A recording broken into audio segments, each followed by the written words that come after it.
Trailer చూసుకుంటే నేను పక్కా Venkatesh fan భయ్యా, కానీ చెప్తున్నా కొంచెం ఏదో కథ కనబడుతుంది డాకు మహారాజు అనిపిస్తుంది. ఎందుకంటే ఒక నలుగురిని కాపాడుతున్నారు బాలకృష్ణ అండ్ టీంతో, ప్రజ్ఞా జైస్వాల్ మళ్ళీ కొంచెం ఫ్రెష్గా కనపడుతున్నారు బాలకృష్ణ గారు.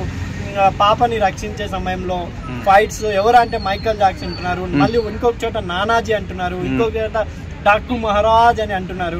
కాబట్టి కొంచెం స్టోరీ వైజ్ గా ఇదే ఉంది. బాలకృష్ణ గారి సినిమా లేదంటే తగిలిందంటే లాటరీ టికెట్ మీద జమ్మని ఎగురుతుంది, లేదు అంటే పుస్ అని తుస్ అవుతుంది. కానీ ఈసారి తగిలింది అనుకో భయ్య, బాలకృష్ణ గారు చాలా జోష్ లో ఉన్నారు.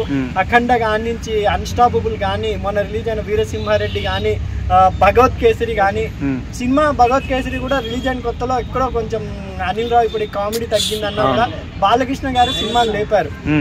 భగవత్ కేసరి కూడా హిట్. ఇప్పుడు అన్స్టాపబుల్ 4 వచ్చారు, అది కూడా సూపర్ డూపర్ బ్లాక్ బస్టర్ నడుతుంది. ఎందుకు అది కాకుండా బాలకృష్ణ గారి మనస్తత్వం, ఎందుకంటే ఫ్యాన్స్ ఇక్కడ కొట్లాడుకుంటున్నారు కానీ ఆయన మనసులో ఇంత కూడా అంటే ఆయన సినిమాతో పాటు వెంకటేష్ గారి సినిమా, రామ్ చరణ్ గారి సినిమా వచ్చినా కూడా వాళ్ళిద్దరిని ఇంటర్వ్యూ చేసి మనస్ఫూర్తిగా అభినందించారు. అదే కదా చూడమని కూడా అన్నారు ఆయన.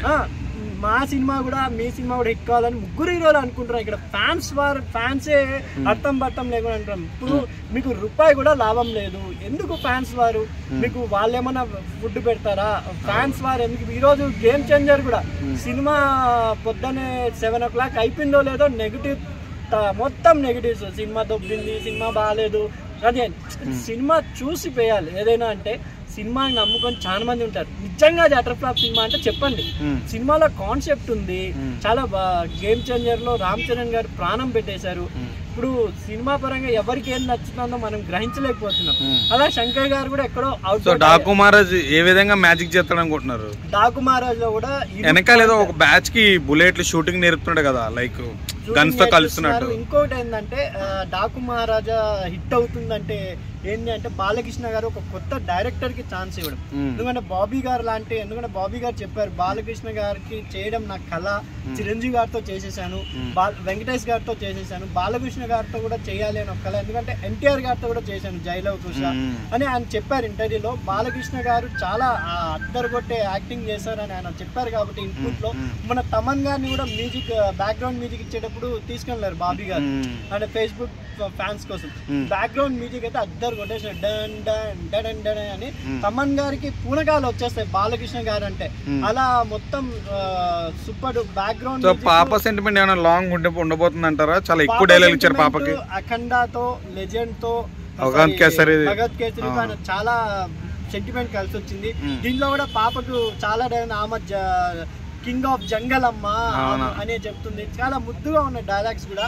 అది బాలకృష్ణ కూడా సూటే విధంగా రాయడం బాబీ గారికి హ్యాట్స్ ఆఫ్. నిజంగా చెప్తున్నా ఈ సినిమా కొంచెం బాగుందని టాక్ వస్తే చాలండి, సూపర్ డూపర్ కి వెళ్ళిపోతుందని నా అభిప్రాయం. డాకు మహారాజ్ నిజంగా హిట్ కావాలి. ఎందుకంటే పర్సనల్ గా బాలకృష్ణ గారు బయట చేస్తున్న బసవతారక సిఓ కూడా ఆయన బసవతారక 15 సంవత్సరాల నుండి చాలా గొప్పగా ఇండియాలోనే గొప్పగా క్యాన్సర్ వైద్యులు ఎవరు డబ్బు లేకున్నా కూడా ఆయన ఫ్రీగా చేస్తున్నారని కూడా వినపడింది. కాబట్టి అలాంటి మంచి వ్యక్తికి ఒక మంచి హిట్ వస్తే, ఆయనకు డబ్బులు వస్తే 4 ఇంకా బాగుపడతారని నా అభిప్రాయం భయ్య. డాకు మహారాజా కంపల్సరీ హిట్ అవుతుంది. ట్రైలర్ చూసి చెప్తున్నాను, కంపల్సరీ హిట్ అవుతుందని నా అభిప్రాయం. థాంక్స్ అన్న.